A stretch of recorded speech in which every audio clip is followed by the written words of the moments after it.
Sejak 2 hari terakhir, wilayah kota Banda Aceh dilanda angin kencang disertai hujan lebat sehingga mengakibatkan pohon tumbang dan menimpa rumah warga.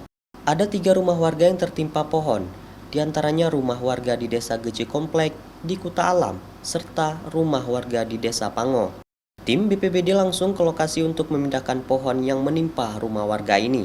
Walaupun mengalami kesulitan karena keterbatasan peralatan, tim BPBD dibantu warga setempat berhasil memindahkan pohon yang menimpa rumah warga. Menurut pengakuan warga, pohon ini tumbang saat terjadinya angin kencang pada malam hari sehingga membuat listrik rumah padam. Warga merasa panik karena angin kencang bisa menerbangkan atap rumah mereka.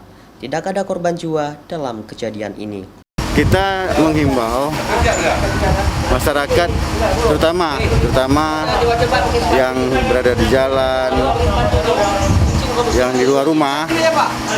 Nah, saat angin kencang harus ke tempat teduh, artinya ke tempat yang bisa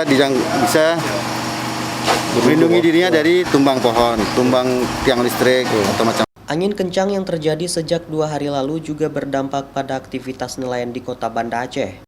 Sejumlah nelayan di sekitar pantai Ulele terpaksa tidak melaut karena tingginya gelombang.